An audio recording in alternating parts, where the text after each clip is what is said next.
داشتیم چقدر دلتنگ بودیم.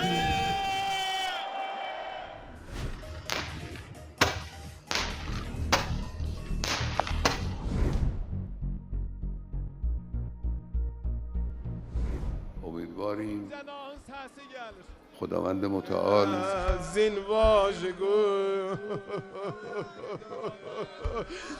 سلام الله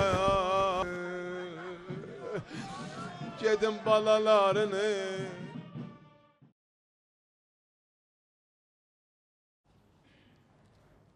The streets of Iran were filled with people today. Thousands of them showed up to pay their respects to President Ebrahim Raisi and his aides. They died in a helicopter crash on Sunday. The regime is calling them martyrs. They've declared 5 days of mourning. There's a show of unity and solidarity in the honor of the departed. But behind the scenes, a succession battle is brewing. Iran has entered a period of more uncertainty.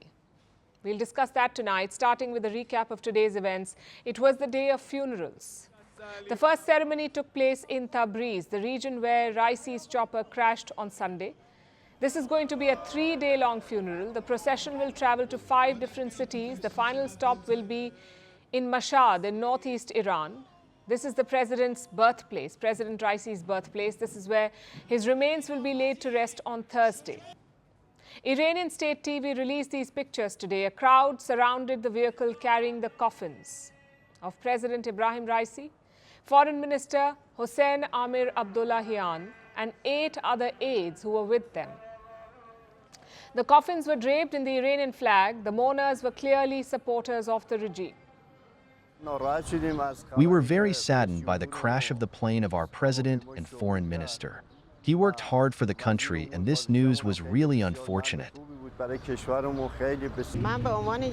As an Iranian, I am very upset and sad that the president was martyred. He worked hard for the country, and now he is no longer among us. That's the sentiment shared by many Iranians, but certainly not all of them, because in some parts of the country there were celebrations.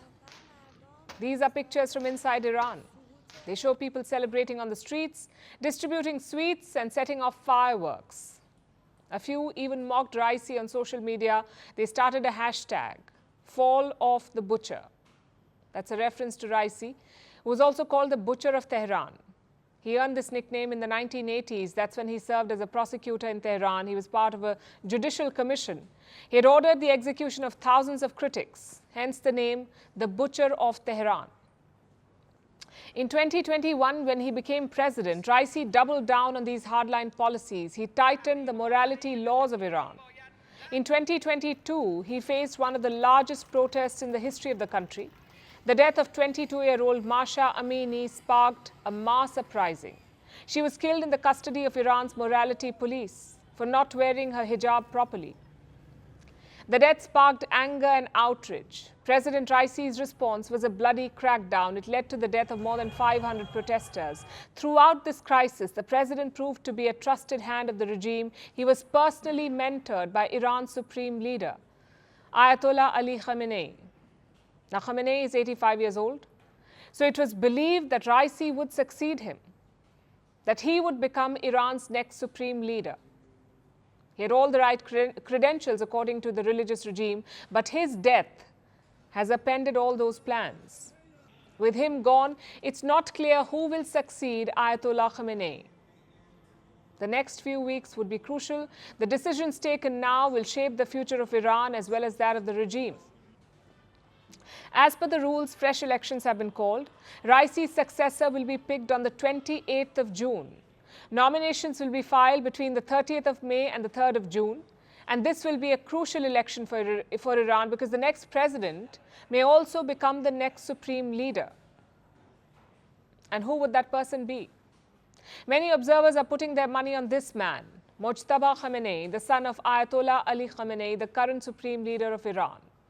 Mojtaba is a mid-level cleric, and he is being widely viewed as a potential successor. We told you about this yesterday, but in the last 24 hours, more names have emerged, like Saeed Jalili. He's a well-known hardliner and the chief nuclear negotiator for Iran since the year 2007. Jalili was part of President Raisi's inner circle. so the hardliners could decide to rally around him. Then we have someone called Mehrdad Bazarpash. His name is also doing the rounds. He's the current Minister of Roads and Urban Development. Why is he a contender? Bazarpash is believed to have the backing of powerful and wealthy lawmakers, so he could emerge as a serious candidate for this top job. But these men and others can only try. Eventually, there is only one deciding factor. Whoever gets the blessing of Iran's supreme leader wins this contest. Elections in this country are not decided by the ballot box. They're often sealed behind closed doors by the powerful Guardian Council. It's a 12-member panel, the Guardian Council. It oversees the entire election process. More importantly, it approves which candidate can run. And the members of this council are approved by the supreme leader. So whichever way you look at it, the ultimate power rests with him. Without his endorsement, winning an election in Iran is almost impossible. Now the world is waiting to see which man he picks. Firstpost reports from the world's second largest continent. Hello, I'm Alison Lagrange. A very warm welcome from Durban, South Africa. We get you the news and the newsmakers from Africa. South Africa goes to the polls on the 29th of May. I will track the election and bring you ground reports. Is it the end of the road for the African National Congress? And will former President Jacob Zuma stage a dramatic comeback?